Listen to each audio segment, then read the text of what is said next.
The structural integrity of the survey vessel Obsidian Anchor groaned under the unconventional pressure of the gas giant's lower thermosphere, a sound that resonated through the deck plates and into the marrow of the crew's bones. This was not the rhythmic, expected vibration of a ship in transit, but the jagged, protesting shriek of metal being asked to perform a miracle. High above the churning ammonium clouds, the crystalline lattices of the spires remained indifferent to the struggle. Those ancient, non-biological entities had calculated the physics of this gravity well eons ago, and they did not account for the stubbornness of a species that still required pressurized oxygen to survive. Commander Vane watched the telemetry flickering across the primary consoles, the light reflecting off the reinforced polymers of the bridge with a cold, flickering intensity.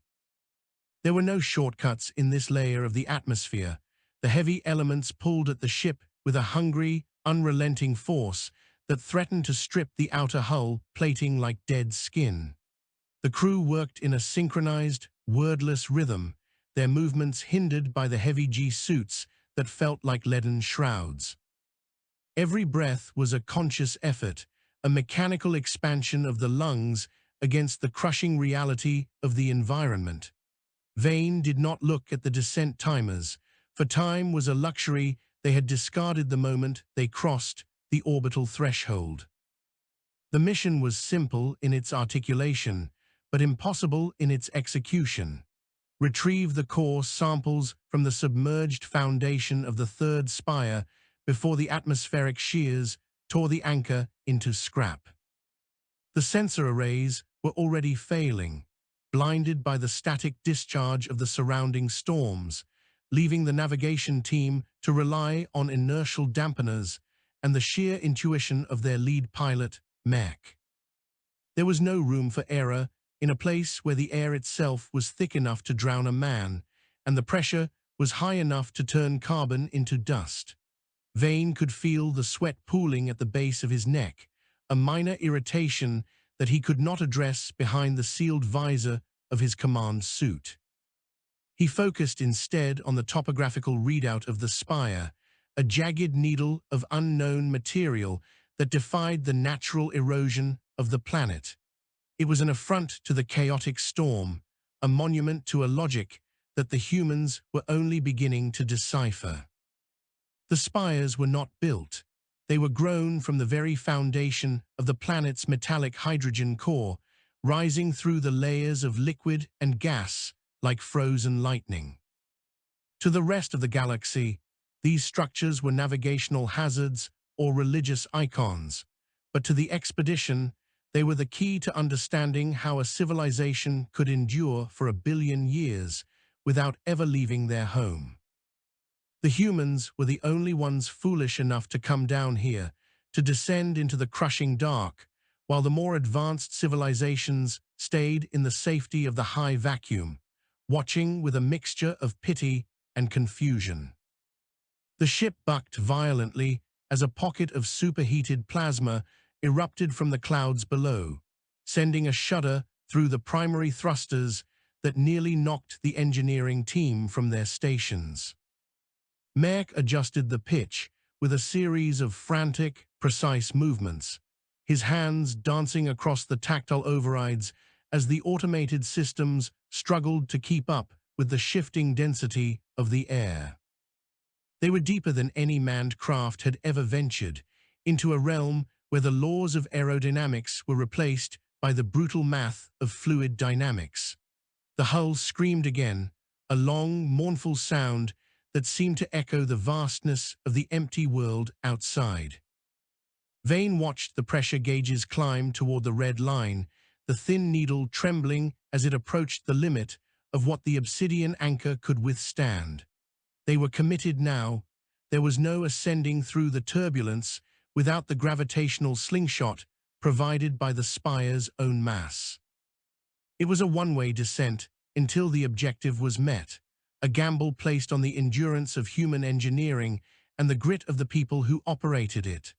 The bridge was filled with the smell of recycled air and ozone, a sharp, metallic tang that signaled the slow degradation of the life support scrubbers. Every person on the bridge knew the risks, had signed the waivers, and had spent years training for the possibility of a structural failure that would turn the ship into a crumpled soda can in less than a millisecond. Yet, there was no fear in their eyes, only a grim, focused determination to see the task through to its conclusion. They were the descendants of explorers who had crossed oceans in wooden boats and climbed mountains without oxygen, and that same irrational spark of defiance flickered in the cramped, pressurized cabin of the survey vessel. The spire loomed ahead, a dark silhouette against the roiling gold and ochre of the clouds, its surface shimmering with an internal light that pulsed like a slow, rhythmic heart. It was beautiful and terrifying, a reminder of the scale of the universe and the insignificance of the tiny, fragile vessel approaching it. Merck called out the distance over the internal comms, his voice strained but steady despite the chaos. They were within 5 kilometers of the Foundation, the point where the atmospheric pressure would reach its peak, and the mechanical arms would have to deploy to tether them to the crystalline surface. Vane gripped the arms of his command chair, feeling the vibration of the engines through his gloves. This was the moment of maximum danger, the transition from flight to anchoring, where the ship would be most vulnerable to the shifting currents of the storm. The Obsidian Anchor was a masterpiece of human ingenuity, built with layered composites and active dampening fields, but even the best technology had its limits when faced with the raw power of a planetary furnace. The external cameras were almost entirely useless now, providing only flashes of jagged lightning and the dark, monolithic presence of the spire. They were flying by touch, by the feel of the hull and the resonance of the sonar pulses reflecting off the ancient structure. Vane felt a strange sense of calm wash over him, a clarity that came only when the margin for survival was at its thinnest. He looked at his crew, seeing the reflected glow of the consoles in their visors, and he knew that they would not break. Humans were not the strongest species in the stars, nor the most technologically advanced, but they possessed a peculiar brand of madness that allowed them to thrive in the gaps where others feared to tread. They lived for the challenge of the impossible, for the chance to prove that a few grams of gray matter and a lot of stubbornness could overcome the crushing weight of a world. The ship shuddered one last time, a bone-jarring impact that sent a cascade of sparks from the ceiling, and then the magnetic grapples fired. There was a dull thud, followed by the screech of metal on crystal as the claws bit deep into the spire's foundation. The Obsidian Anchor swung violently, caught in the grip of the storm, before the tethers pulled taut and held them fast. They had arrived. The first stage of the mission was complete, but the true work was only beginning. Outside, the storm raged with renewed fury, as if the planet itself were trying to shake off the tiny parasite that had dared to latch onto its greatest treasure. Vane let out a breath he hadn't realized he was holding, the sound loud in the sudden relative quiet of the anchored ship. They were at the bottom of the world, and they were still alive. The engineering deck reported a steady hull integrity of 84%, a number that was dangerously low but stable enough for the duration of the sampling. Vane initiated the deployment of the Bohr drones, watching the small, heavily armored units exit the ventral bay and crawl across the spire's surface like metallic beetles. The drones were equipped with diamond-tipped drills and high-frequency acoustic sensors, designed to penetrate the outer lattice and extract the compressed data crystals rumored to be stored within. The spires were more than just buildings. They were archives, containing the collective knowledge of a race that had transcended the need for biological forms. If the expedition could recover even a fraction of that data, it would change the course of human history, providing insights into energy production, materials science, and the fundamental nature of the cosmos. But the Spire was not giving up its secrets easily. The material was harder than anything the expedition had encountered, resisting the initial attempts of the drones to find a purchase. Vane watched the feed from the drones, seeing the white-hot friction as the drills spun against the dark crystal. He knew they were running out of time. The atmospheric scrubbers were failing faster than anticipated, and the hull was beginning to show signs of stress fatigue from the constant battering of the wind. Every minute they spent anchored was another minute they were tempting fate. The crew worked with an urgency that bordered on desperation, their movements sharp and economical as they monitored the drones and reinforced the ship systems. There was no conversation, only the occasional status report and the constant, underlying hum of the ship's machinery. They were a team of specialists, hand-picked for their ability to function under extreme stress, and they were being pushed to their absolute limits. On the bridge, Mech was fighting to maintain the ship's orientation. Even anchored, the Obsidian Anchor was being tossed like a toy in the turbulent air. The tethers were under immense strain, the high-tension cables vibrating with a frequency that threatened to snap them. If a tether failed, the ship would be whipped around the Spire and likely crushed against its surface before the engines could compensate. Vane watched the tension meters, his hand hovering over the emergency release. He had to balance the need for the data against the lives of his crew, a calculation that grew more difficult with every passing second. He looked out at the darkness, seeing the faint, ethereal glow of the Spire's interior through the cracks made by the drones. It was a sight that few humans would ever see, a glimpse into the heart of a mystery that had endured for billions of years. He felt a sudden, profound sense of responsibility, not just to the mission, but to the legacy of his species. They were here because they chose to be, because they refused to accept the boundaries that the universe had placed upon them. They were the bridge between the fleeting lives of biological beings and the eternal cold of the stars. The drones finally made a breakthrough, the drills sinking deep into the crystalline structure and hitting a pocket of dense, glowing matter. The data transfer began immediately, a flood of information streaming into the ship's memory banks at a rate that threatened to overwhelm the processors.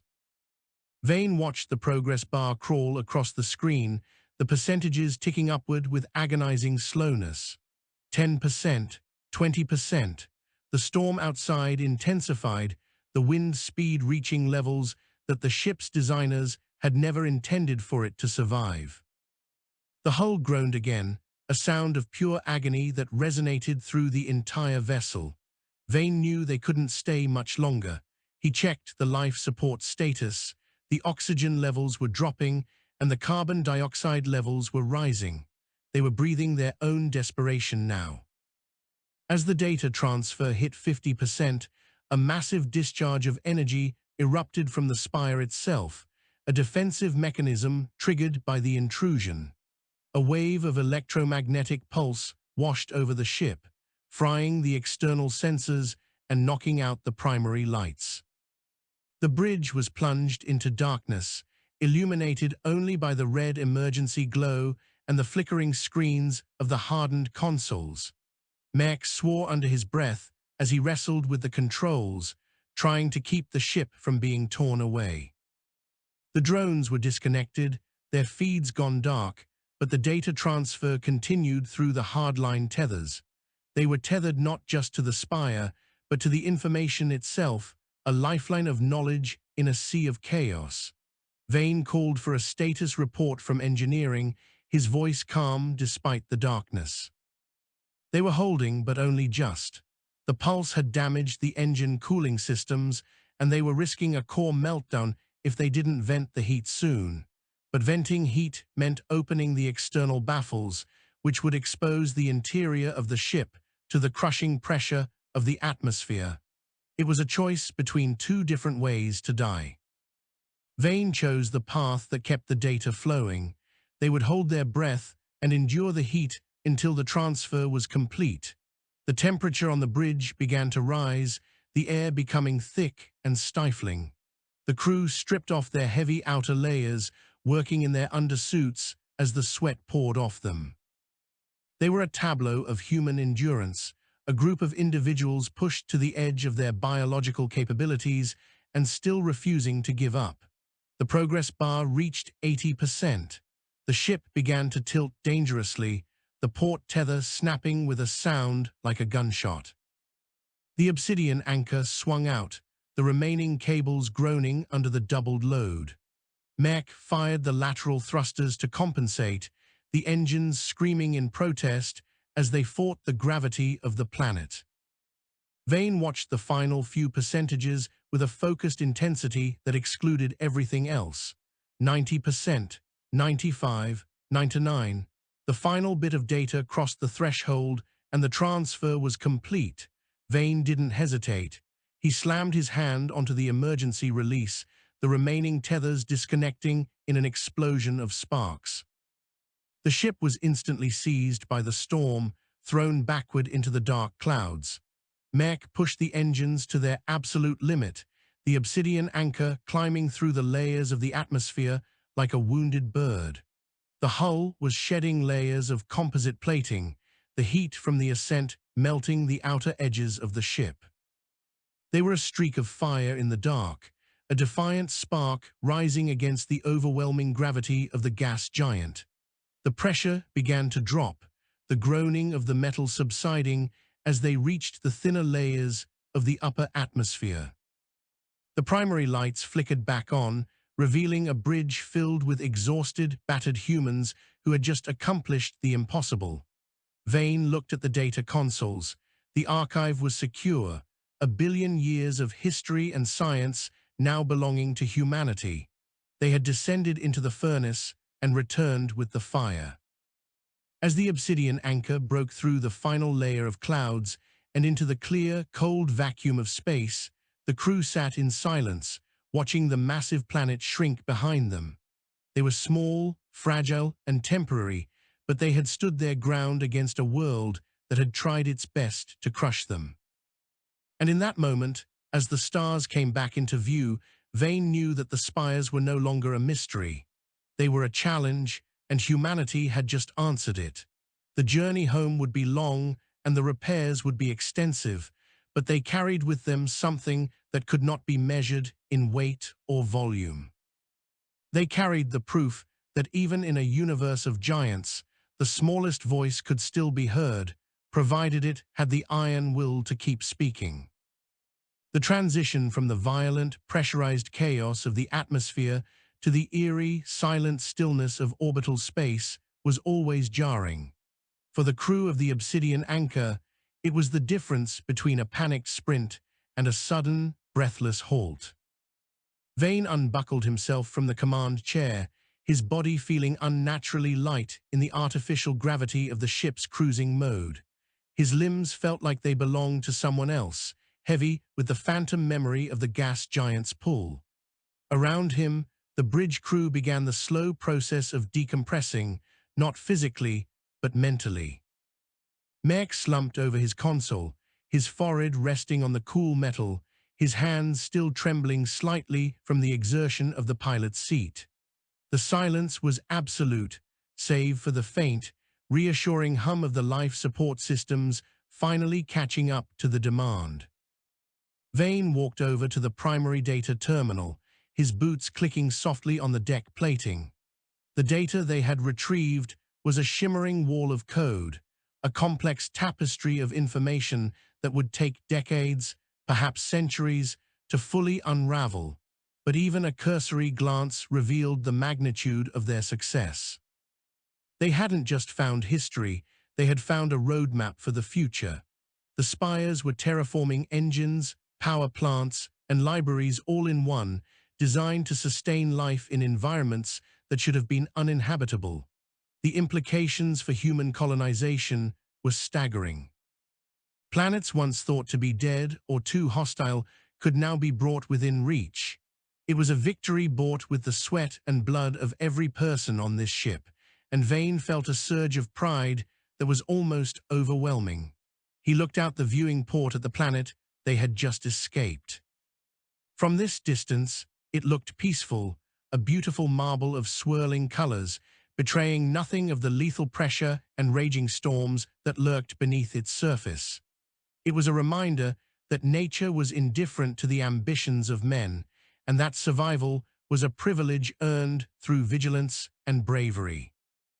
The medical team began their rounds, moving through the ship to check for injuries. There were cracked ribs, burns from electrical surges, and the pervasive, lingering exhaustion that came from high-G exposure. But there were no fatalities. They had survived the descent, the anchoring, and the escape, a feat that would be whispered about in the academies for generations. Vane accepted a nutrient pack from a passing medic, the taste bland and metallic, but it provided the necessary fuel to keep his mind sharp. He needed to coordinate with the long-range comms to notify the fleet of their success, but first, he wanted to stand in the quiet of the bridge and simply exist. He was a man who had spent his life pushing against the edges of the known world, always looking for the next horizon, the next challenge. And here, in the cold shadow of a giant, he had found something that felt like a culmination. He thought of the billions of people back in the inner systems, living their lives in the comfort of stable atmospheres and predictable orbits, never knowing the sheer terror and exhilaration of standing at the bottom of a gravity well. He didn't envy them. He chose this life, the life of the scout and the explorer, because he knew that the only way for humanity to truly grow was to face the things that terrified it. The Spires were a testament to that philosophy. They were the ultimate expression of a will that refused to be extinguished by the environment. As he watched the data stream continue to process, Vane felt a connection to the builders of those structures, a kinship that transcended time and biology. Engineering reported that the cooling systems were being restored, and the structural integrity had been shored up with emergency patches. The Obsidian Anchor was no longer the sleek vessel that had left the orbital station months ago. She was a scarred, battered veteran of a war against physics. But she was still flying, and her heart was still beating. Vane ordered a course for the rendezvous point, his voice returning to its usual steady, authoritative tone. There was still a long way to go before they were truly safe, but the hardest part was behind them. The mission had changed them all, leaving marks that wouldn't show up on any medical scan. They had seen the heart of a storm and survived, and that knowledge would stay with them forever. As the ship's engines flared, pushing them toward the distant stars, Vane took one last look at the gas giant. It was no longer a monster to be feared, but a teacher to be respected. They had learned its lessons well. The stars ahead were bright, and for the first time in a long time, the future felt as clear as the vacuum of space. They were humans, and they had found their way in the dark. The final data tally was staggering. Beyond the scientific data, there were fragments of what could only be described as philosophy, reflections on the nature of existence from a perspective that spanned millions of years. It spoke of the necessity of struggle, the way that a species is defined by the pressures it overcomes. Vane read a translated passage that flickered onto his screen. The strength of the lattice is determined by the heat of the forge. It was a sentiment that felt remarkably human. He realized then that the universe wasn't just a collection of matter and energy. It was a conversation, and humanity had finally learned how to speak the language. The Obsidian Anchor moved through the void, a tiny speck of light against the infinite black, carrying the seeds of a new era. Vane sat back in his chair and watched the stars. He thought of the generations that would come after them, who would use this knowledge to build cities in the clouds and gardens on the moons. He thought of the names that would be forgotten and the deeds that would be remembered. And he knew, with a certainty that reached deep into his soul, that they had done something good. They had reached across the abyss and found a hand reaching back. The journey home was just the beginning of a much larger story, one that they were writing with every breath, every decision, and every defiant step into the unknown. The pressure was gone, but the iron remained. The transit toward the outer rim of the gas giant's gravity well was a slow, agonizing process of nursing a wounded machine through a vacuum that offered no friction but plenty of peril. Every system on the Obsidian Anchor was operating at a fraction of its intended capacity, with the primary life support processes periodically cycling into emergency mode to preserve the dwindling power cells. Commander Vane walked through the narrow corridors of the mid-deck, his boots making a dull, muffled thud against the temporary flooring patches. The air here was thin and tasted of burnt insulation and chemical fire suppressants, a sharp contrast to the pressurized density they had endured only hours before. The crew he passed were shadows of their former selves, their faces gaunt and their eyes reflecting the thousand-yard stare of those who had looked into the maw of a planetary furnace and barely blinked. There was no celebration, no cheering for their success. That would come later if they reached the rendezvous point alive. For now, the mission had shifted from exploration to survival. The mechanical shops were a hive of frantic, low-energy activity as technicians attempted to forge replacement parts from the remains of the ventral bay doors.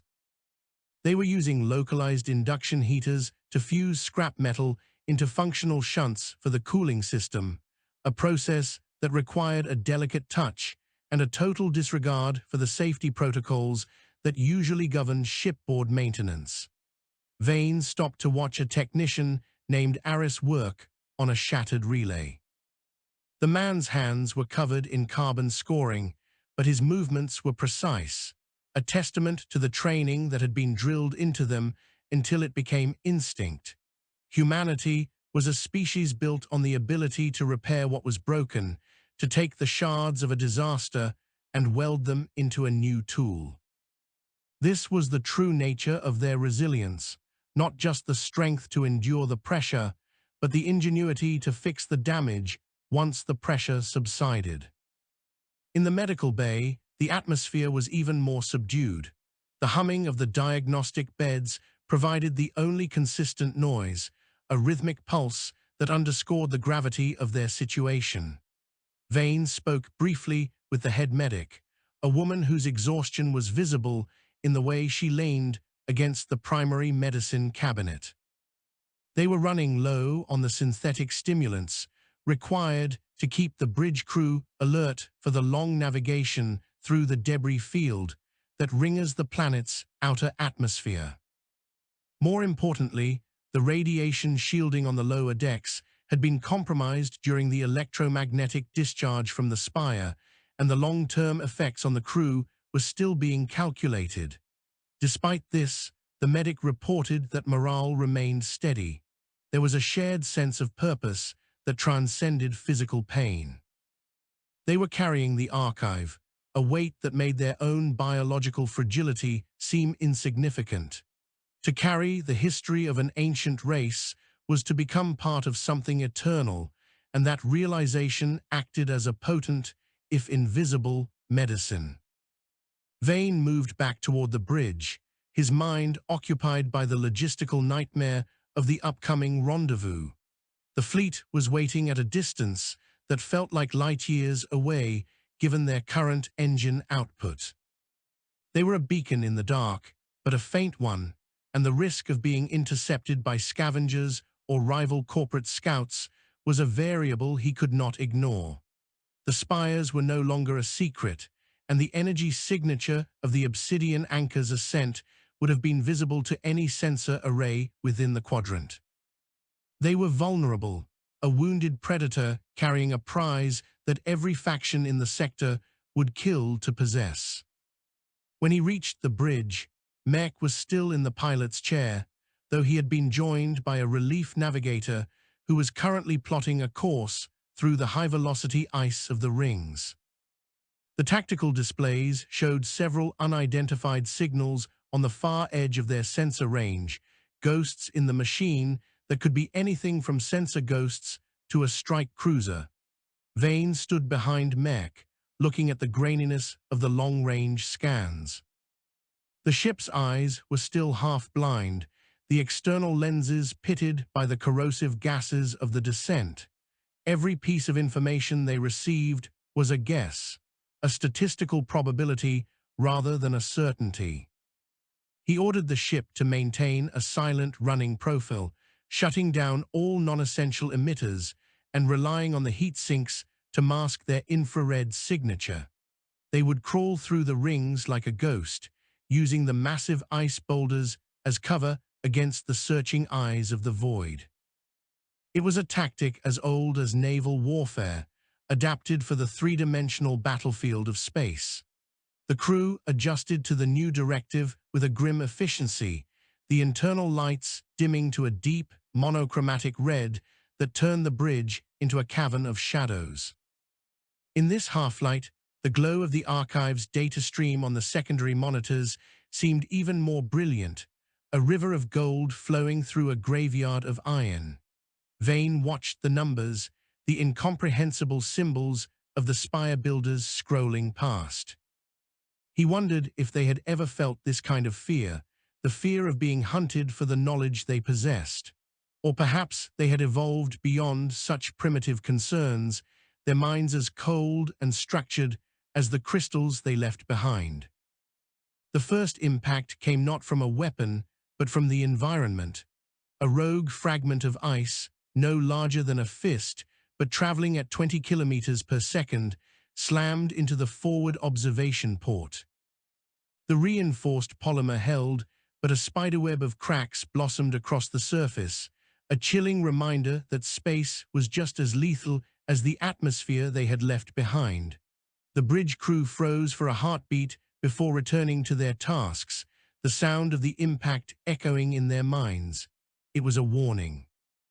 The rings were a chaotic mess of orbital mechanics, a grinding mill of rock and ice that didn't care about the archive or the survival of the human race. Mech adjusted their heading, weaving the Obsidian Anchor through the gaps in the debris with a grace that seemed impossible for a ship in such a state of disrepair. He was playing a high-stakes game of celestial billiards, using the ship's remaining thrusters to nudge them away from disaster. Vane could feel the tension in the room, a physical weight that made it hard to breathe. They were walking a tightrope over an infinite drop, and the wind was starting to pick up. He checked the status of the cooling shunts Aris had been working on. They were holding, but the temperature of the reactor was slowly creeping upward. They couldn't stay in silent running forever. Eventually, they would have to vent the heat, and when they did, they would light up the darkness like a flare. Hours passed in a blur of focused concentration. The ship moved deeper into the rings, where the density of the ice provided better concealment but required more frequent maneuvers. Vane found himself staring at the crack in the observation port, watching the way the light from distant stars was distorted by the fractured material. It felt like a metaphor for their current state, broken but still holding, providing a warped view of a reality they were trying to navigate. He was interrupted by a soft chime from the communications station. A signal had been detected, a tight beam transmission originating from the rendezvous coordinates. It was the fleet, but the message was encrypted with a secondary protocol that Vane didn't recognize. He frowned, moving to the station to examine the code himself. It wasn't a standard military cipher. It was something older, something buried in the deep archives of the Expeditionary Command. As he worked to decode it, a realization began to dawn on him. The fleet wasn't just waiting for them, they were under duress. The mission had become more complicated than a simple retrieval. The power dynamics of the inner systems were shifting, and the Obsidian Anchor was now a pawn in a game that was much larger than a single survey vessel. The decoded message was brief and chilling, sector compromised, Do not approach primary coordinates. Divert to waypoint Cinder. Trust no one. Vane looked at the screen, the words burning into his retina. Waypoint Cinder was a derelict fuel depot on the edge of a dying star, a place where nothing lived and nothing was supposed to be. To go there was to abandon any hope of immediate rescue or repair. It was a leap into the unknown, a decision that would put the lives of his crew at even greater risk. He looked at Mech, then at the rest of the bridge crew.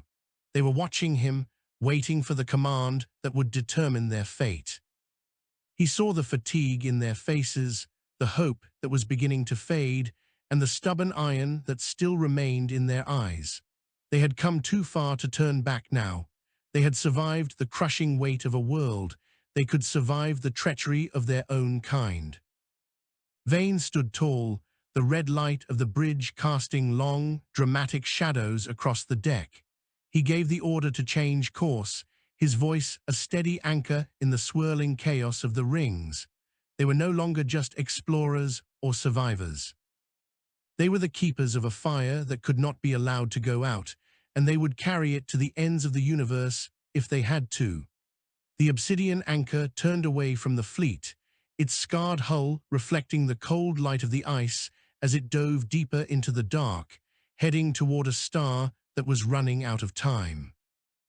The journey to waypoint Cinder would take days that the ship's life support systems could ill afford. Vane ordered a strict rationing of oxygen and power, pushing the crew into a state of semi-hibernation to conserve resources. Only a skeleton crew remained active, rotating through shifts that felt like endless cycles of grey monotony. The ship became a tomb of silence, the only sound the rhythmic thumping of the air recyclers and the occasional groan of the hull. Vane spent his waking hours in the data vault, surrounded by the glowing screens of the archive. He began to look deeper into the information they had stolen from the Spire, searching for anything that could give them an advantage. He found records of energy manipulation that defied his understanding of physics, descriptions of materials that could self-heal, and maps of star systems that didn't appear in any human chart. It was a treasure trove of impossible things, a legacy left by a race that had seen the birth and death of suns. He felt a sense of vertigo as he realized the scale of what they were holding. If this data fell into the wrong hands, it wouldn't just change the balance of power, it would end the era of humanity as they knew it. It would turn the stars into a battlefield of godlike technologies, wielded by a species that was still struggling to master its own shadows. As they approached the outer edges of the Cinder system, the radiation from the dying star began to interfere with the ship's already degraded sensors.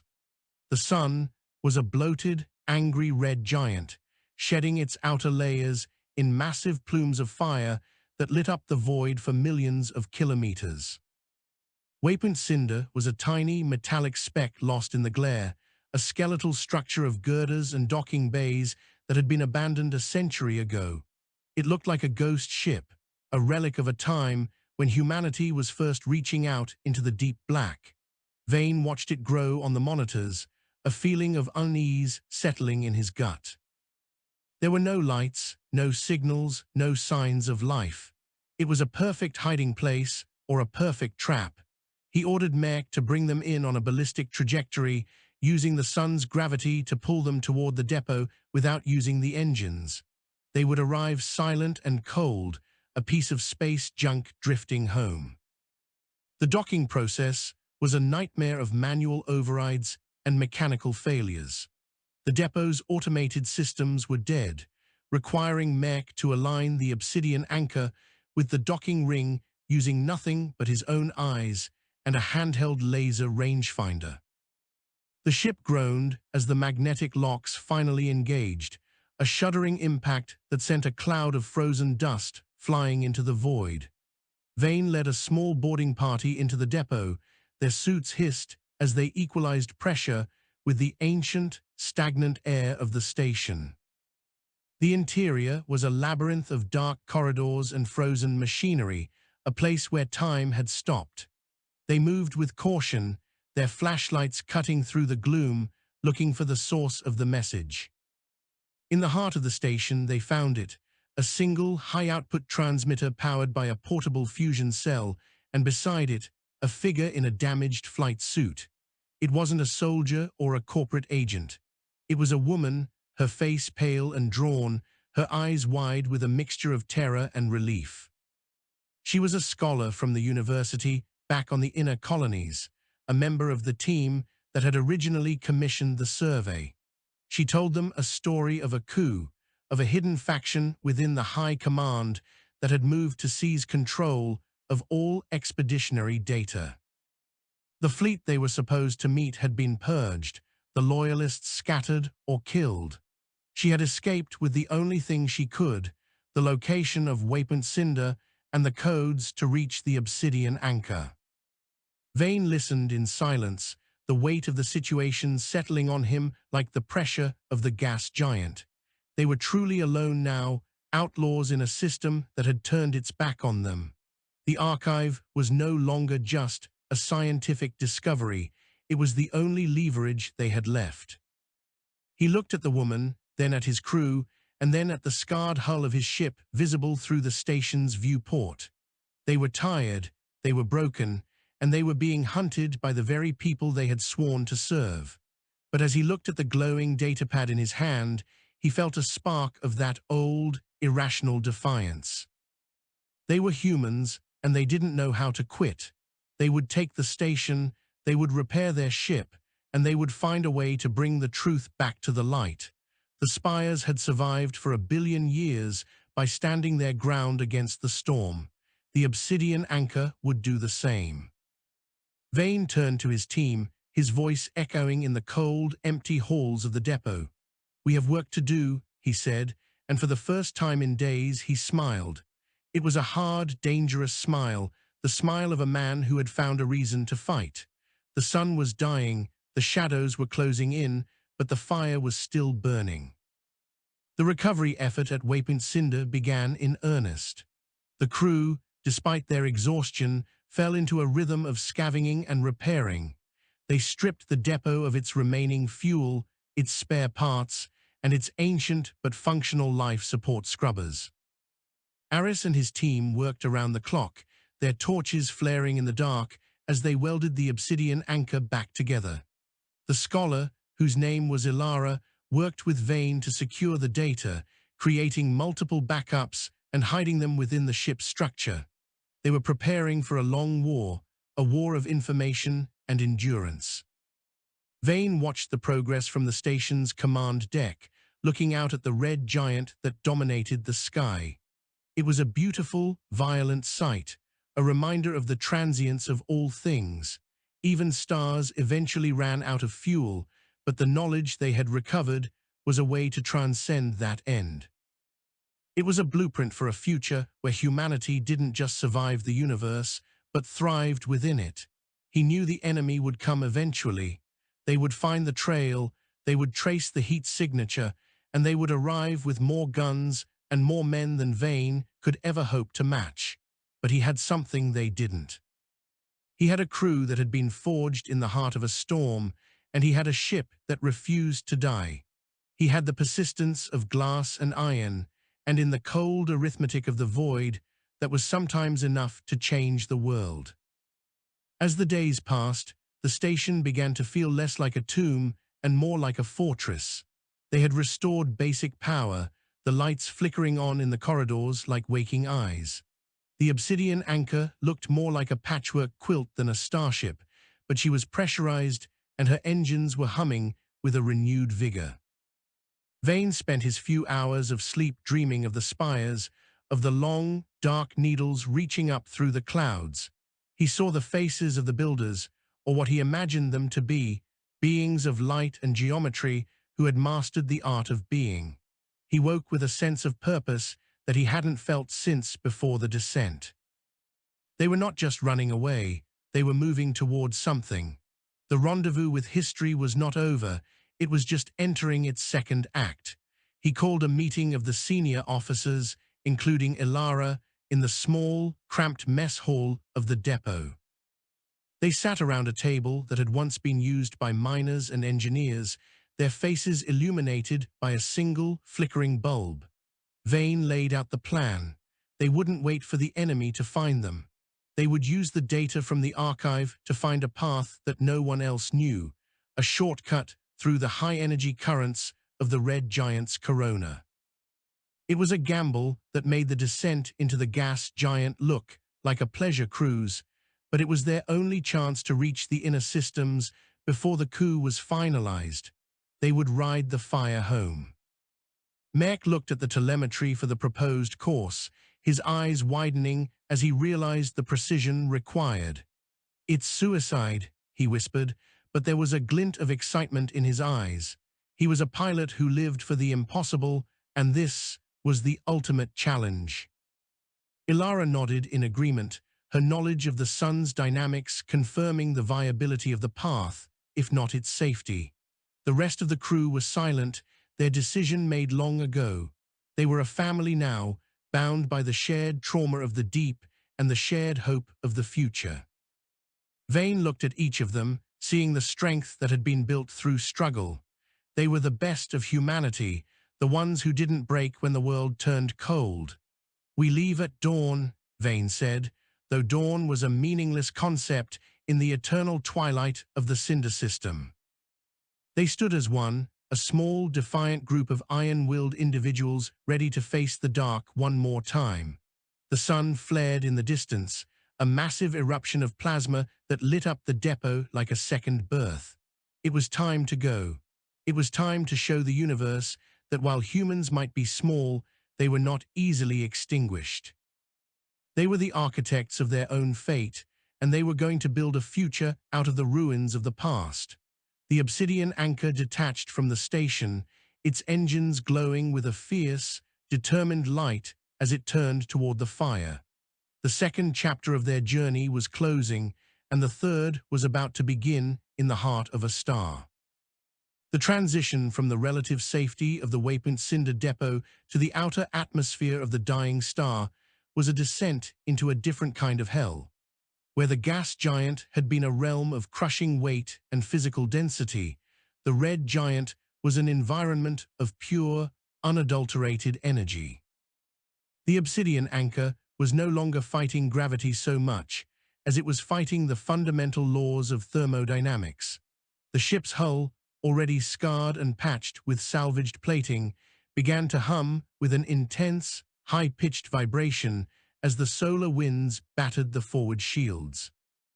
Vane stood on the bridge, the artificial gravity fluctuating as the ship's magnetic bottle struggled to contain the heat.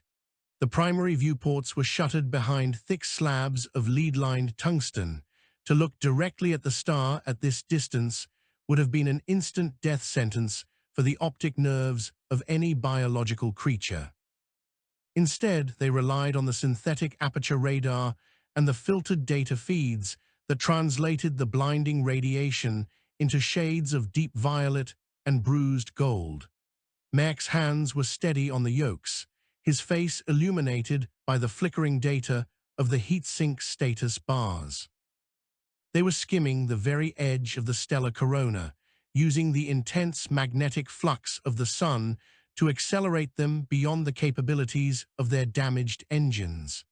It was a maneuver that required the precision of a surgeon and the nerves of a gambler. 1 degree of error in their heading would send them spiraling into the convective zone, where the ship would be vaporized in a matter of seconds. The heat inside the bridge was becoming a physical presence, a thick, stifling blanket that made every movement feel sluggish. The crew had retreated to their most basic undersuits, the cooling loops of their gear struggling to keep their core temperatures below the danger zone. Vane could feel the sweat stinging his eyes, the salt a sharp reminder of his own mortality. He checked the status of the archive. The data vault was the most heavily shielded part of the ship, encased in layers of liquid nitrogen cooling jackets, but even there, the temperatures were rising. The legacy of the Spires was being tested by the very fire that had birthed the universe. Ilara sat at the secondary science station, her fingers flying across a keyboard that felt uncomfortably warm to the touch. She was monitoring the solar flares, looking for the specific magnetic filaments they needed to hitch a ride on. These filaments were like celestial highways, rivers of plasma that could propel them across the system at relativistic speeds if they could catch the current.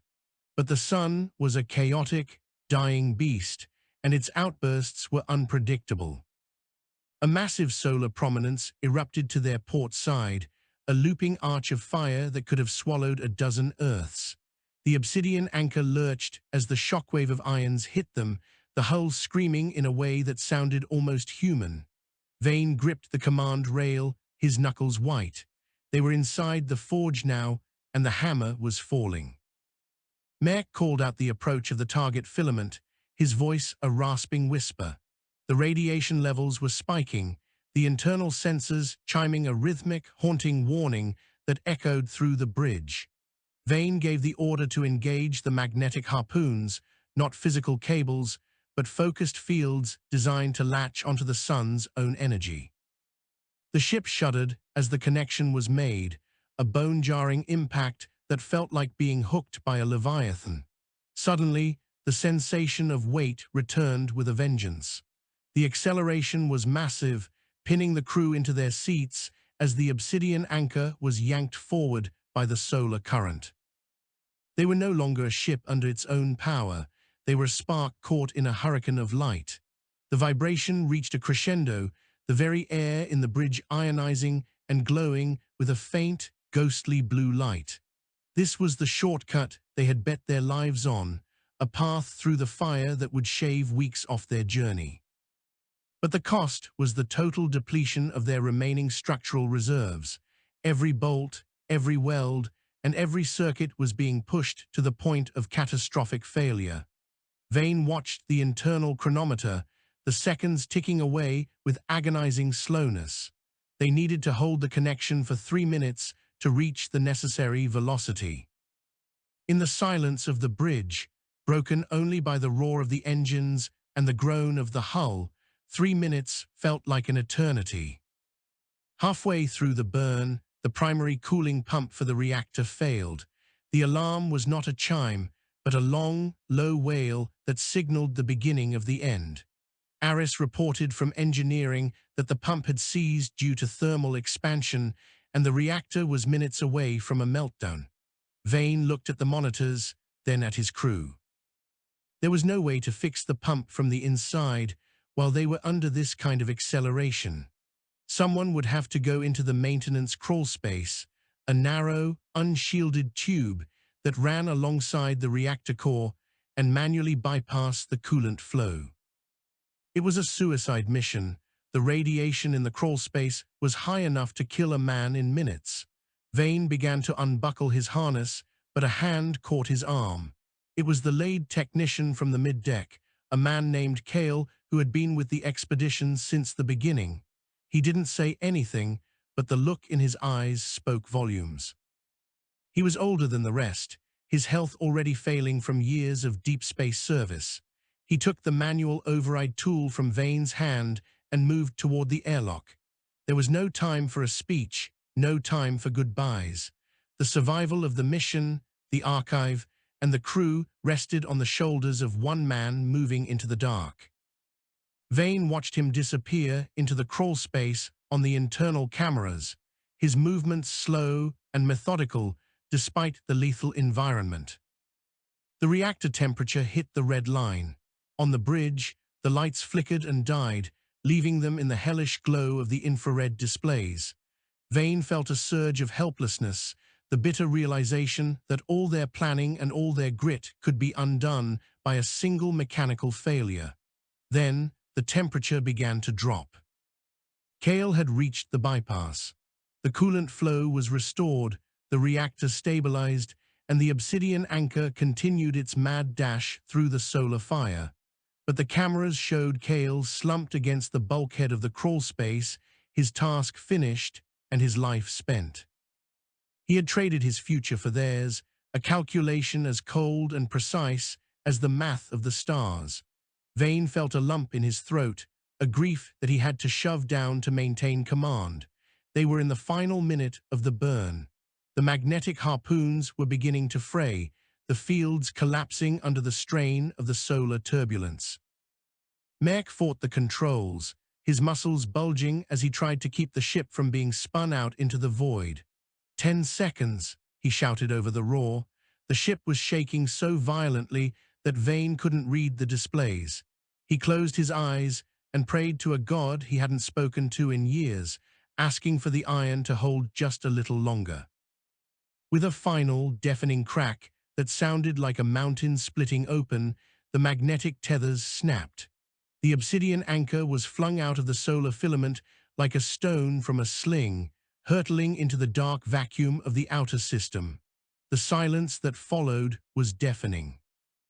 The roar of the sun vanished, replaced by the familiar, low-level hum of the ship's internal systems. They were moving at a speed that defied belief, the star receding behind them into a small, angry red dot. They had made it. They had crossed the crucible and emerged on the other side. Vane unbuckled himself and stood up, his legs shaking. He looked at the empty seat at the engineering station, then at the silent cameras in the crawl space. The cost of their passage had been high, a debt that could never be repaid. He walked over to Merc, who was slumped over the controls, his chest heaving. "Status," Vane said, his voice cracking. Merc looked up, a ghost of a smile on his face. "We are clear, Commander. Velocity is holding. We'll reach the inner rim in 48 hours. Vane nodded, then turned to the rest of the bridge. "Secure the ship. Get the medical team to the crawl space, though I think we know what they'll find." The data was safe. The Spires' secrets had survived the heart of the sun, protected by the sacrifice of a man who believed in the future more than he feared the end. Vane went to the observation port and looked out at the distant, cold stars. They were no longer the same people who had descended into the gas giant. They were harder, more focused, and carry a weight that went beyond the physical. They were the bearers of a light that the universe had tried to snuff out, and they were bringing it home. The coup, the betrayers, the long dark, none of it mattered as much as the fact that they were still here. Humanity was a species of survivors, a collection of fragile things that refused to break. As the Obsidian Anchor coasted through the void, its scarred hull a testament to the journey, Vane knew that the real battle was only beginning. But they had the fire now, and they knew how to use it. The third chapter was over, and the path ahead was lit by the glow of 1 billion years of history. They were going back to the worlds of men, and they were bringing the power of the gods with them. In the hours following their exit from the Corona, the ship was a place of quiet mourning and frantic repair. The body of Kale was recovered and placed in the cold sleep chambers. There would be no burial at sea until they reached a place where his name could be honored. The crew worked in a state of somber efficiency, the adrenaline of the escape replaced by a deep, bone-weary exhaustion. Vane spent time in the engineering bay, helping Aris and the others patch the holes in the cooling lines. There was a sense of camaraderie that had moved beyond professional respect into something deeper, something tribal. They were the survivors of the Obsidian Anchor, and that meant something that no rank or title could convey. Ilara joined them, her academic detachment finally broken by the reality of what they had endured. She spoke of the archive not as a collection of data, but as a living legacy. She had found references to other spires on other worlds, a network of knowledge that spanned the galaxy. The builders hadn't just left a library, they had left a map for a civilization to grow. They weren't hiding from the universe, she told Vane as they sat in the darkened mess hall.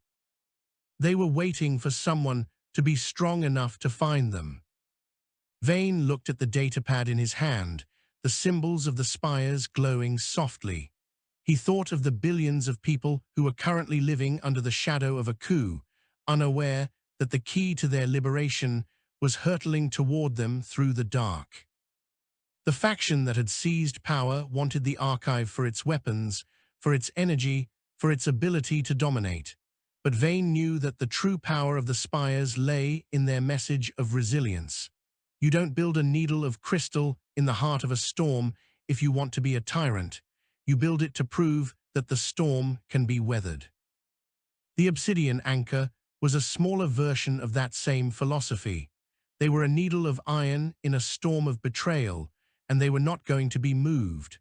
As the ship crossed the invisible line into the inner system, the long-range sensors began to pick up the first signs of the enemy.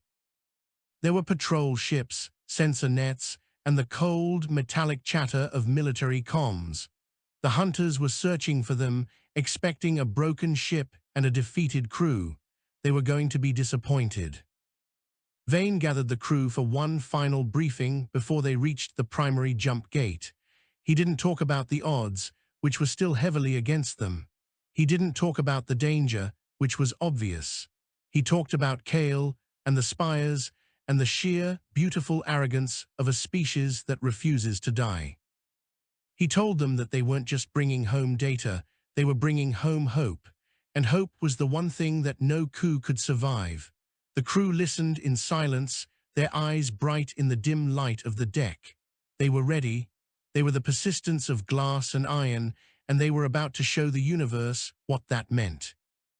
The Obsidian Anchor accelerated one last time, its engines flaring with a fierce, defiant light. The gate was ahead, a ring of ancient technology that would take them to the heart of the conflict.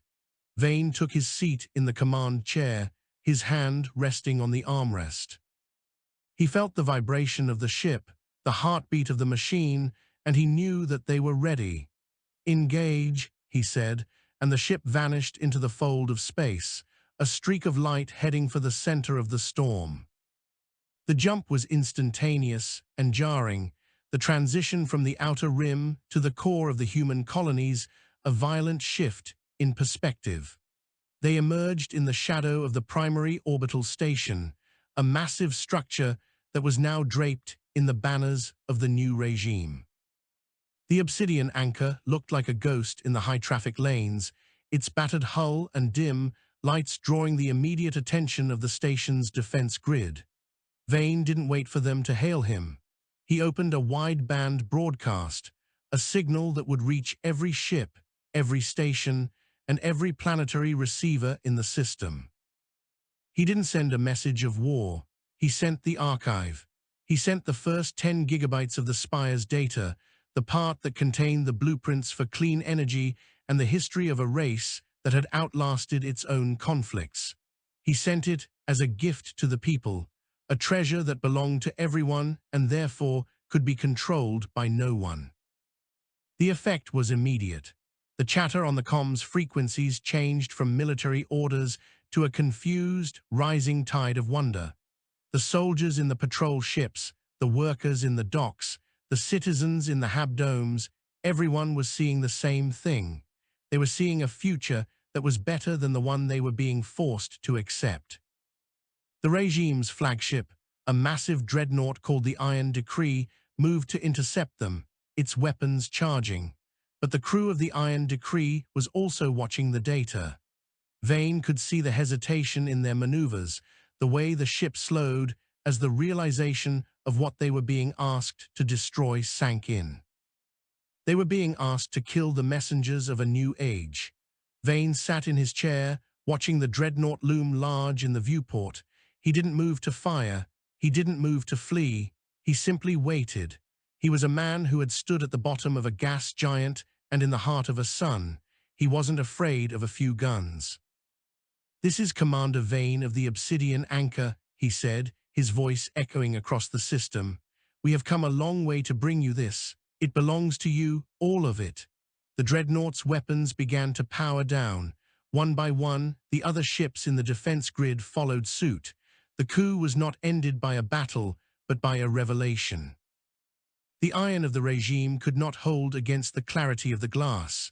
Vane let out a long, slow breath, the tension of the last few months finally beginning to drain away. They had done it. They had brought the fire home, and the world was beginning to warm.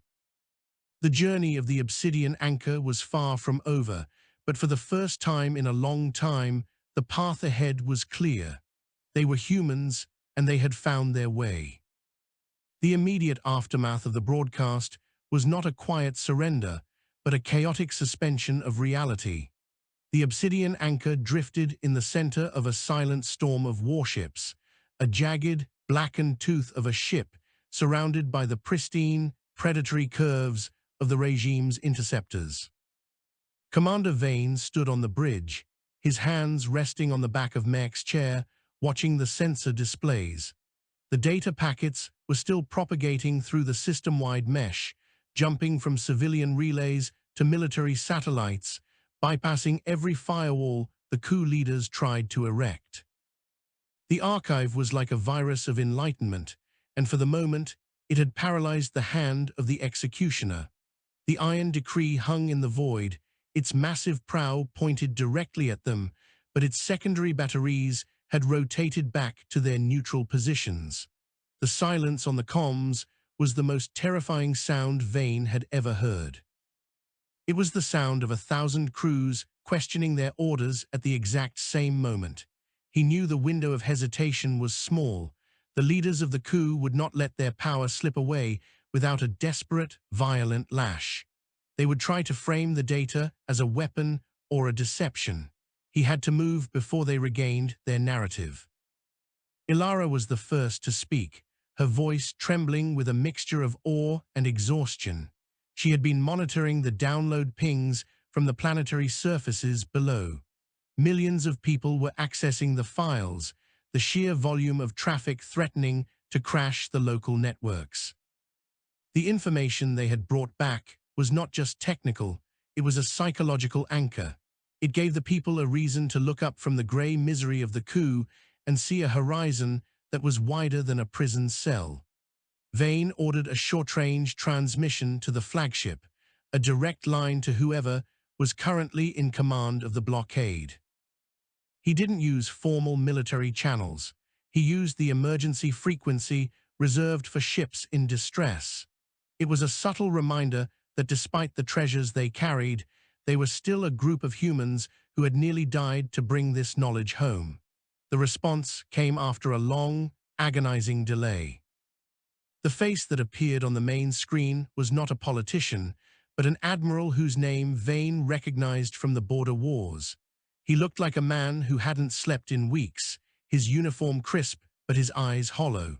He didn't look like a conqueror, he looked like a man who had lost his way and was suddenly seeing a map. The admiral didn't offer a greeting.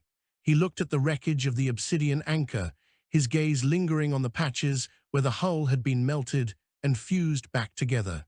He saw the scars of the gas giant and the sun, and he saw the people standing behind Vane, tired, dirty, and unbowed. The admiral asked a single question: if the data was real. Vane didn't answer with words. He sent the navigation logs of the Obsidian Anchor, the raw telemetry of their descent into the Spires and their flight through the corona. He showed the admiral the telemetry of the moment Kale had sacrificed himself to save the ship. He showed them the cost of the truth. There was no way to fake the physical trauma the ship had endured.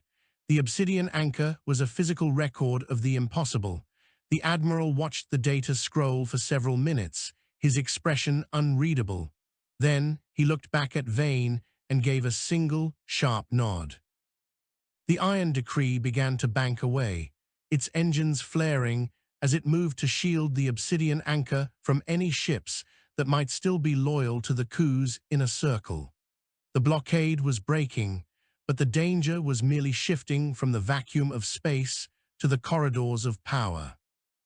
Vane ordered the ship to follow the admiral's lead toward the primary orbital dock. As they moved, the reality of their physical state began to reassert itself. The life support systems, which had been pushed to their limit during the jump, were beginning to falter again. The air was growing stale, and the artificial gravity was surging in nauseating waves. The crew was running on pure adrenaline, but even that was a finite resource. Vane sent Mech and a few others to the rest quarters, forcing them to sleep while he remained on the bridge. He watched the massive shape of the orbital station grow in the viewport. It was a hive of activity, a hub of commerce and governance that had been turned into a fortress. He knew that the moment they docked, they would be stepping into a different kind of war, one fought with words, influence, and the constant threat of a needle in the dark. He touched the datapad in his pocket, the physical link to the archive. He wouldn't let it out of his sight. It was the only shield he had left. The docking process was handled with a delicacy that felt almost reverent. The station's tugs guided the Obsidian Anchor into a secure, isolated berth, far away from the civilian sectors. As the airlocks hissed and equalized, Vane felt a sudden wave of vertigo. He had spent so long in the crushing depths and the searing heat that the idea of standing on a stable platform felt wrong. He gathered Ilara and Aris, the three of them forming a small, defiant group as the inner hatch opened. They were met not by a firing squad, but by a contingent of the Admiral's personal guard and a group of frantic-looking scientists. The air on the station was sweet and cool, a luxury that made Vane's lungs ache. He stepped onto the deck, his boots clicking on the polished metal, and for the first time in months, he wasn't afraid of the floor beneath him collapsing. The transition was too fast. His mind was still back in the corona, waiting for the hull to scream. The scientists were clamoring for the data, their eyes wide with a hunger that was almost frightening. They had seen the fragments and they wanted the whole, but Vane held them back. He demanded to see the Civilian Oversight Committee or whatever was left of the legitimate government. He knew that if the military or the scientific guilds gained exclusive control of the archive, the cycle of power and secrecy would just begin again. The Spires were a gift to the species, not a tool for a new set of masters. The tension in the docking bay was thick, the guards shifting their weight as the scientists protested. It was a standoff between the people who had found the fire and the people who wanted to own it. Vane didn't budge. He stood with his back to the Obsidian Anchor, the ship that had carried them through hell, and he waited. He was a man who had learned that patience was a weapon just as potent as a railgun. Eventually, a woman stepped forward from the back of the crowd. She wasn't wearing a uniform or a lab coat. She wore the simple, practical clothing of a logistics coordinator. She was one of the many who kept the station running, the invisible infrastructure of human society. She looked at Vane, then at the ship, and she spoke with a voice that was quiet but carried through the entire bay. She told him that the coup leaders had fled to the inner moon of the capital planet, taking the remaining loyalist fleet with them. They were preparing for a final stand, a scorched earth policy that would destroy the very colonies they sought to rule. They had the weapons, and they had the desperation. Vane looked at the woman and realized that the peace they had achieved in orbit was a fragile illusion. The broadcast had broken the regime's grip on the minds of the people, but it hadn't removed the guns from their hands. The archive was a map to the future, but they still had to survive the present. Vane turned to Aris and told him to start the repairs on the Obsidian Anchor immediately. He didn't care about regulations or parts availability. He wanted the ship combat-ready in 24 hours. The technicians on the station, many of whom had seen the broadcast, volunteered to help, bringing tools and materials that were normally reserved for the high-priority dreadnoughts. The Obsidian Anchor became a symbol, a project that united the station's workforce. People who had been enemies hours ago were now working side by side to fix the ship that had brought the light. Vane watched the activity from the observation deck, a sense of grim purpose returning to him. He wasn't a politician, and he wasn't a savior. He was a commander of a ship, and his mission wasn't over until the threat to his people was neutralized. He found Ilara sitting nearby, her head in her hands. She was overwhelmed by the scale of what they had started. "We were just supposed to find some data," she whispered. Vane sat down next to her, the weight of his own exhaustion finally settling into his bones. "We found the truth," he said. "The truth is never just data." The Admiral arrived an hour later, stripped of his ceremonial guard. He sat with Vane and Alara in a small, windowless briefing room. He laid out the tactical situation. The Loyalist fleet at the Inner Moon was significant: 3 heavy cruisers and a dozen support ships, all of them equipped with the latest offensive tech. They were currently blockading the capital, holding the civilian population hostage. If the Admiral moved his fleet to engage them, the Loyalists would start dropping kinetic slugs on the hab domes. It was a stalemate that favored the ones with nothing left to lose. Vane looked at the maps, his mind racing through the possibilities. He thought about the Spires and the way they manipulated energy. He thought about the data they hadn't broadcast yet, the complex harmonics and the field distortion theories that the builders had used to survive the gas giant's storms. He asked the Admiral if they could modify the Obsidian Anchor's primary emitters to project a localized version of the Spire's shielding. It was a crazy idea, a theoretical application of technology that they barely understood, but it was the only way to protect the domes from kinetic impact. If they could turn the Obsidian Anchor into a mobile shield generator, they could provide a window for the Admiral's fleet to move in and disable the Loyalist ships.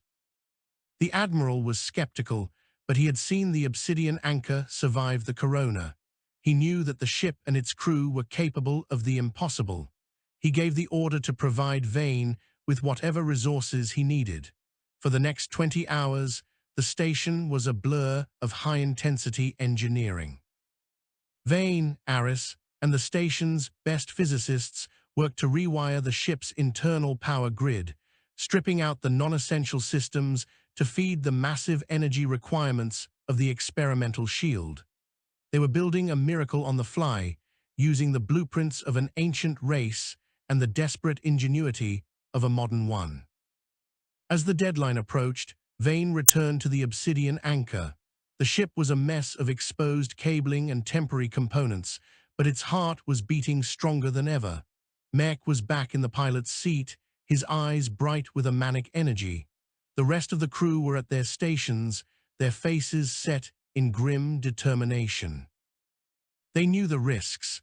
They were taking a ship that was barely held together by welds and hope and flying it into the center of a civil war. But they also knew that they were the only ones who could do it. They were the ones who knew the language of the Spires. They were the ones who had been forged in the crucible. Vane took his place in the command chair, the familiar vibration of the deck plates grounding him. He looked at the viewport, seeing the fleet preparing to move out. "This is it," he said, more to himself than anyone else. The Obsidian Anchor detached from the station, its engines flaring with a brilliant white light. It didn't look like a hero's ship. It looked like a scavenger's prize, a scarred and battered thing that had seen too much. But as it moved toward the Inner Moon, it carried the weight of 1 billion years of history and the hopes of a species that was finally waking up. The Loyalist fleet saw them coming, their sensors lighting up as they detected the strange energy signature of the experimental shield. They opened fire, a barrage of railgun slugs and plasma bolts that lit up the darkness. Vane didn't flinch. He watched the displays as the shield engaged, a shimmering veil of golden light erupting around the ship. The first slug hit the shield and simply shattered, its kinetic energy absorbed and dissipated into the vacuum. The shield held. The Obsidian Anchor was no longer just a ship. It was a fortress of glass and iron, standing between the past and the future. The battle for the Inner Moon was a chaotic, brilliant display of human defiance. The Obsidian Anchor moved through the Loyalist fire like a ghost, its shield protecting the civilian domes as the Admiral's fleet closed the distance. The Loyalists, seeing their primary leverage neutralized, began to panic. Their formation broke, their ships scattering as they realized that the era of fear was over. The Iron Decree led the charge, its heavy guns disabling the Loyalist cruisers with a cold, surgical precision. In the center of it all, the Obsidian Anchor remained a steady, glowing beacon of hope. Vane watched the final Loyalist ship surrender, its engines powering down as it drifted into the lunar shadow. The coup was over. The threat was neutralized. The silence that followed was not the terrifying silence of the blockade, but the peaceful silence of a job finished. As the Obsidian Anchor turned back toward the capital planet, Vane sat back in his chair. He was exhausted beyond words, his body aching and his mind a blur of images. He saw the spires, the sun, and the faces of his crew. He saw Kale's empty seat and the light of the archive. He knew that the world would never be the same. The Spires had changed them, not by giving them weapons, but by showing them that they were capable of enduring anything. They were humans, fragile, temporary, and flawed, but they were also the keepers of the flame. They had reached into the dark and found the strength to hold on. The journey of the Obsidian Anchor was finally coming to an end, but the story of humanity was just beginning a new chapter. Vane looked out at the stars, and for the first time in a long time, he didn't see a challenge or a threat. He saw a home. The repairs would take months, and the political rebuilding would take years. The archive would be studied for generations, its secrets slowly revealing a universe that was far more complex and beautiful than they had ever imagined. But for now, as the ship descended toward the capital's landing fields, Vane only cared about one thing. He looked at his crew, Mek, Aris, Ilara, and the others who had stood by him. They had survived. They had done the impossible. He stood up, his legs steady on the deck, and gave the final command of the mission. "Take us down," he said softly. The Obsidian Anchor entered the atmosphere, a streak of fire in the sky, not as an invader or a victim, but as a messenger. The world below was waiting, and for the first time, it was ready to listen. The persistence of glass and iron had won the day, and the future was finally, gloriously, wide open. The landing was not a victory parade, but a heavy, silent descent into the embrace of a world that had forgotten how to breathe. The Obsidian Anchor touched down on the primary tarmac of the capital's central spaceport, its landing struts groaning under the unfamiliar weight of standard gravity. As the engines wound down, a long, mournful whine that sounded like a sigh of relief, the crew remained at their stations for several minutes, unable to break the habit of vigilance. The silence that filled the ship was different now. It was the silence of a house after a great storm, where the occupants are still listening for the wind. Commander Vane sat in his chair, his hands resting on the worn armrests, watching the ground crews approach. They were not the usual polished, efficient teams of the Port Authority. They were a ragtag collection of volunteers, engineers in mismatched coveralls, and medical staff who looked as if they had been living in the trenches of the city. Behind them, a vast crowd had gathered at the perimeter fences, a sea of faces illuminated by the flickering orange of the port's emergency lights. They weren't cheering. They were waiting. They were waiting for proof that the world hadn't ended. Vane was the first to step out. The air of the capital was thick with the scent of rain and distant industrial smoke, a complex, organic smell that felt overwhelming after months of recycled ozone. He stood at the top of the ramp, his uniform stained with hydraulic fluid and the gray dust of a dozen different environments. He looked at the crowd and felt a sudden, sharp pang of disconnect. These people were what he had been fighting for, yet they seemed like ghosts from another life. He descended the ramp slowly, his legs feeling heavy, his equilibrium still adjusting to the lack of vibration. He was met by a delegation of the transitional government, people who had spent the last few weeks hiding in bunkers or leading the underground resistance. They spoke to him in hushed, urgent tones about treaties, logistics, and the distribution of the archive, but Vane found it hard to focus on their words. He looked past them at the Obsidian Anchor. Up close, in the harsh light of a planetary morning, the ship looked like a carcass. Its hull was a mosaic of different metals, its sensors were blinded, and its once sleek lines were buried under a mountain of emergency patches. It was a miracle that it had held together at all. For the next week, the crew was separated, swept up into a whirlwind of debriefings and medical evaluations. Vane found himself in a high-security facility on the outskirts of the city, answering the same questions over and over again. The scientists wanted to know about the Spires' internal geometry, the military wanted to know about the electromagnetic pulses, the politicians wanted to know if there were more weapons hidden in the code. He gave them the truth, but he could see they were looking for something else, a shortcut to power. He realized that the archive was a mirror. Everyone who looked into it saw their own desires reflected back. He worked closely with Ilara, who had become the primary custodian of the data. She was thinner than when they had left, her eyes haunted by the sheer scale of the information she was processing. They spent their nights in a small, quiet library within the facility, trying to organize the archive into something the public could understand without the filter of the government. They were building a second broadcast, one that would detail the philosophy of the Spires, the idea that growth is a result of pressure, and that unity is the only defense against the cold. Merc and Aris were faring differently. Merc had become a reluctant hero, his face plastered across the news feeds as the pilot who had danced with a star. He hated it. He spent his time in the backrooms of pilot bars, drinking quiet toasts to the Obsidian Anchor and the people who hadn't made it back. Aris had moved back into the shipyards, not as a worker, but as a consultant. He was teaching the next generation of engineers how to build with the lessons they had learned. He showed them how to fuse composites that could withstand gas giant pressures and how to design cooling loops that wouldn't fail in a solar flare. He was turning the scars of the ship into a curriculum for the future. They were all rebuilding, but the foundations were still shaky.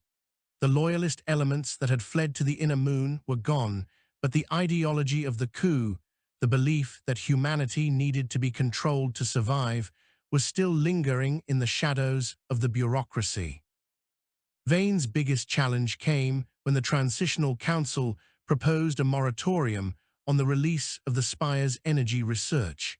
They argued that the technology was too volatile, that it would destabilize the economy and lead to more conflict. Vane saw it for what it was, a desperate attempt to maintain the old order. He stood before the council in a cavernous, poorly lit hall that had once been the center of the colony's legislative power. He didn't bring charts or data. He brought a piece of the Obsidian Anchor's original hull, a jagged fragment of blackened metal that had been torn away during the ascent from the gas giant. He laid it on the table in front of them and told them the story of the descent. He told them about the weight of the air, the scream of the metal, and the moment they realized that the spires weren't just buildings, but a promise. He told them that the people had already seen the light, and trying to put it back in a bottle would only lead to an explosion. The standoff lasted for hours. The council members were men and women who had spent their lives managing scarcity and fear, and the idea of a world without those constraints was terrifying to them. But Vane was a man who had looked into the heart of a sun and seen a way through. He didn't blink. He told them that if they didn't release the data, he would take the remaining crew of the Obsidian Anchor, what was left of the ship, and head back out into the black to find the next spire. He would bypass the government entirely and take the truth directly to the colonies. It was a bluff.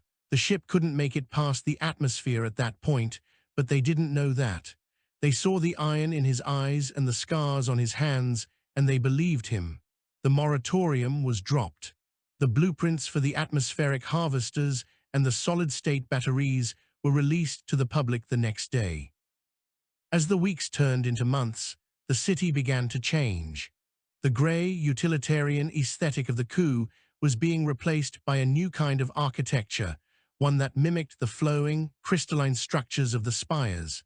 New power plants were being built, ones that didn't rely on the strip mining of moons or the burning of toxic fuels. The air in the capital began to clear, the constant layer of smog lifting to reveal a sky that was a deep, brilliant blue. People were moving with a new sense of purpose, a collective realization that the limits they had lived under were artificial. The archive was doing more than providing technology. It was providing a new narrative for the species. They were no longer a collection of warring factions clinging to a handful of rocks. They were a civilization that had been invited to join the stars. Vane spent his last day at the spaceport watching the final decommissioning of the Obsidian Anchor. The ship was being turned into a museum, a permanent monument to the mission. He walked through the bridge one last time, the silence now heavy with memories. He saw the spot where Kale had stood, the chair where Mech had fought the sun, and the screens where they had first seen the heart of the spire. He felt a profound sense of closure. The ship had done its job. It had carried them through the dark and brought them home, and now it was time for it to rest. He touched the command console, a final gesture of respect to the machine that had been his home. "Thank you," he whispered, and the words seemed to echo in the empty corridors. He walked out of the ship and found his crew waiting for him on the tarmac. They were dressed in civilian clothes now, looking like any other group of people on their way to work. But as they looked at each other, the shared experience of the deep was visible in their eyes. They were a family of iron and glass. They didn't need words to understand what they had achieved. Mech was the first to speak, a grin tugging at the corner of his mouth. He told Vane that a new survey vessel was being built in the orbital yards, a ship designed from the ground up using the archive's data. It was going to be called the Resilience, and it needed a commander. Vane looked up at the sky, at the faint white lines of the shuttle trails heading toward the stars. He thought about the maps he had seen in the archive, the systems that hadn't been explored, and the mysteries that were still waiting in the dark. He looked back at his crew and saw that they were already waiting for his answer. They weren't finished. The Spires were just the beginning of a much longer journey, one that would take them further than they had ever dreamed. Humanity had found its voice, and it was time to see what else the universe had to say. Vane felt a surge of that old, restless energy, the same feeling he had had before the descent into the gas giant. He wasn't a man who belonged in a museum or a government office. He belonged in the black, at the edge of the unknown, pushing against the boundaries of the possible. He looked at Mech, Aris, and Alara, and he felt a sense of immense gratitude. They had survived the pressure, and now they were ready for the void. "When does the Resilience launch?" Vane asked, his voice steady and full of anticipation. Mech's grin widened, and the others began to laugh, a sound of pure, unadulterated hope that carried across the tarmac.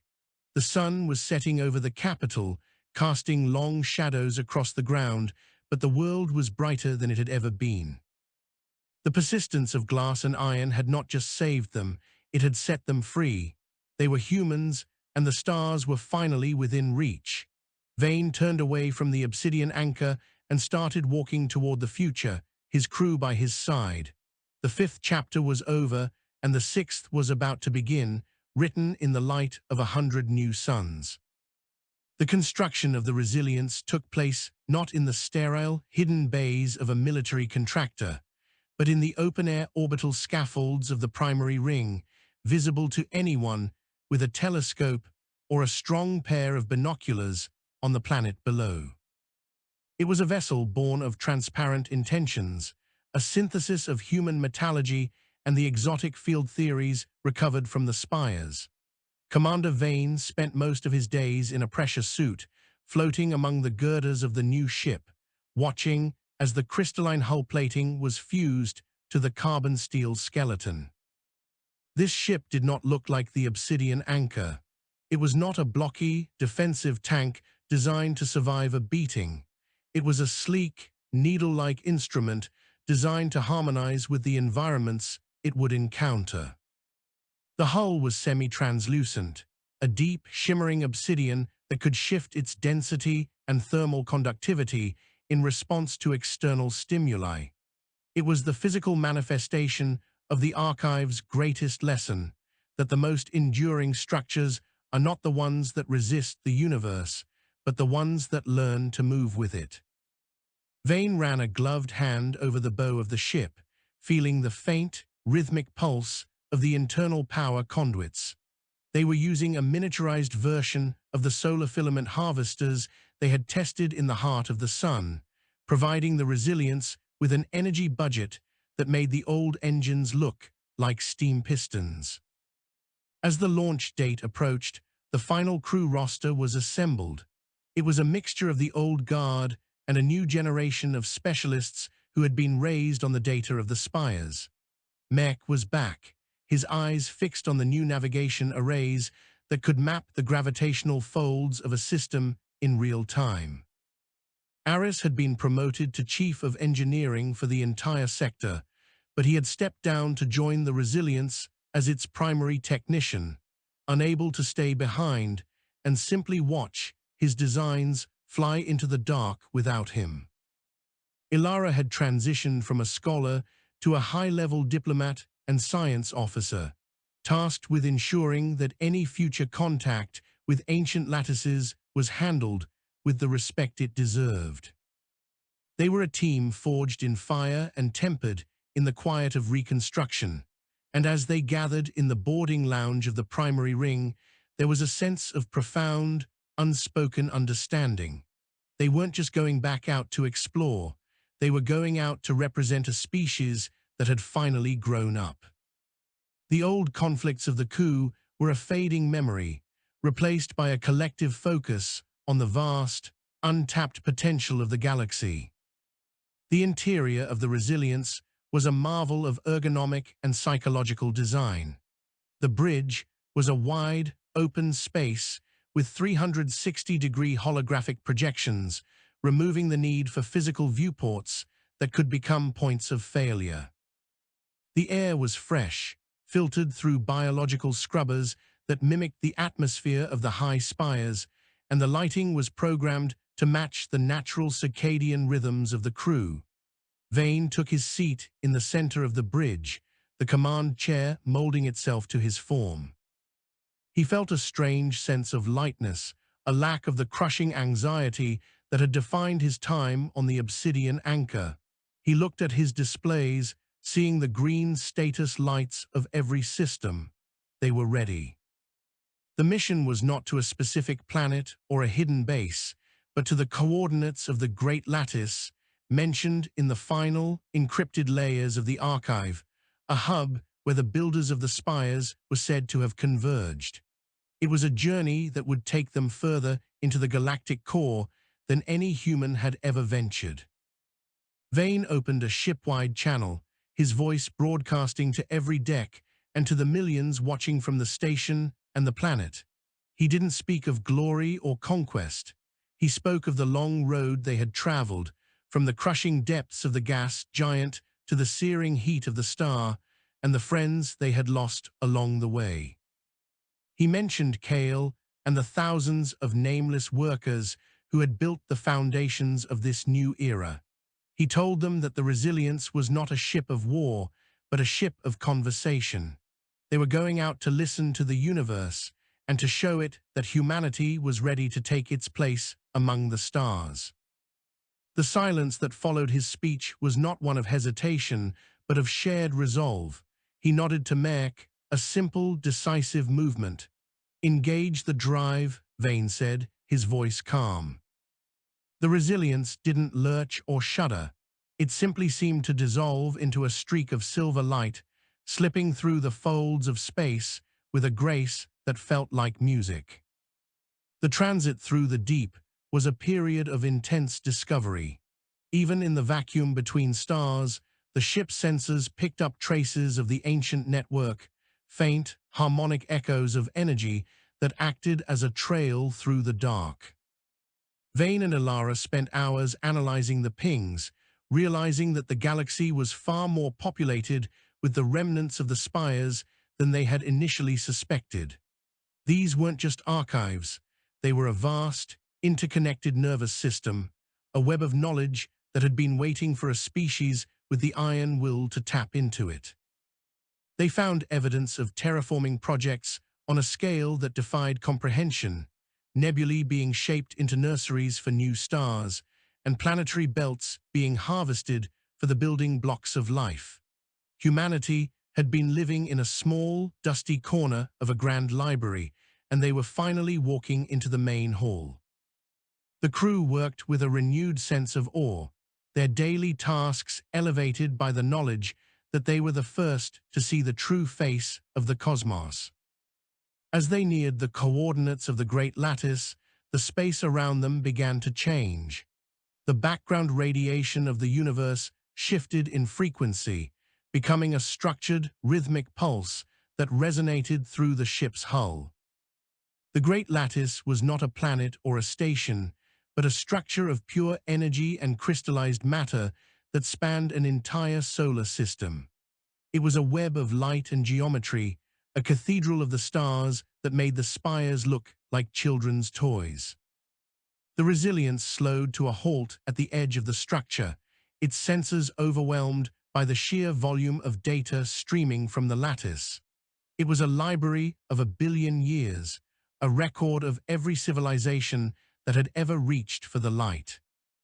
Vane stood in the center of the bridge, his breath catching in his throat as he looked at the shimmering beauty of the construct. It was the end of their journey and the beginning of a new existence. A signal emanated from the lattice, not in a language of words, but in a series of complex, emotional harmonics. It was a greeting, a recognition of the struggle and the persistence that had brought the humans to this point. The archive they carried in their ship's computer began to hum, synchronizing with the lattice as the two sets of data merged. The history of humanity was being added to the history of the universe, a permanent record of a species that had refused to stay in the dark. Vane felt a profound sense of peace wash over him. They had done more than survive, they had earned their place. He looked at his crew, seeing the same realization reflected in their eyes. They were no longer just survivors of a broken ship or citizens of a war-torn colony. They were the bridge builders, the ones who had connected the fragility of life with the permanence of the stars. The Resilience began to move into the Great Lattice, guided by the currents of light. They were not being pulled in, they were being invited. Vane watched as the ship was surrounded by the ethereal glow of the structure, the obsidian hull reflecting the colors of 1,000 different suns.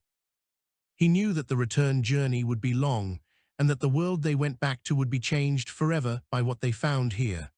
But that was the nature of the human spirit, to constantly move forward, to turn the pressure of the unknown into the diamond of understanding. He sat back in his chair, a small, tired smile on his face. He thought of the Obsidian Anchor resting in its museum, and he knew that its legacy was secure. The iron had held, the glass had remained clear, and the story of humanity was finally, truly, taking flight. Vane closed his eyes for a brief moment, listening to the resonance of the deep, and then he looked ahead at the light. "Steady as she goes," he whispered. The Resilience vanished into the heart of the lattice, a spark of human defiance joining the eternal fire of the stars. The integration with the lattice provided a perspective that no human had ever experienced. For a few moments, the crew of the Resilience felt the collective memory of the builders, their triumphs, their failures, and their ultimate decision to transcend the physical realm. They learned that the Spires were not just gifts, but tests. They were designed to see if a species had the curiosity to find them, the grit to survive them, and the wisdom to share what they discovered. Humanity had passed. The knowledge of 1,000 worlds was now theirs to use, not as weapons, but as tools for a grander architecture. Vane saw visions of Earth and the colonies, not as isolated outposts, but as part of a vibrant, interconnected garden. He saw a future where the limits of biology were no longer a prison, and where the cold of the void was just another environment to be mastered. As the Resilience finally turned back toward home, the ship felt different. It was no longer just a machine, it was a part of the lattice, a living vessel carrying the seeds of a galactic civilization. The journey home was a celebration of everything they had learned. They shared their findings with the fleet and the colonies through the high-speed relays, the data triggering a wave of innovation and artistic expression that transformed human culture overnight. The fear that had defined their history was replaced by a sense of wonder, a realization that they were not alone and they were not insignificant. Vane watched the stars pass by, no longer distant and cold, but familiar and welcoming. They were the heirs to the universe, and they were ready to build something that would last. The final approach to the capital planet was a moment of profound beauty. The Resilience entered the atmosphere not as a scarred veteran, but as a triumphant messenger, its hull glowing with the light of the Great Lattice. The world below was transformed, the new cities reflecting the elegance and efficiency of the Spires. As the ship touched down on the tarmac, where the Obsidian Anchor had once landed, the crowd was even larger than before.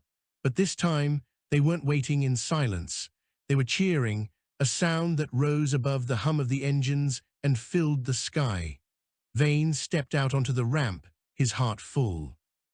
He looked at the faces of his people, and he saw a new light in their eyes. The persistence of glass and iron had done its work. The journey was complete, and the future was ours to write.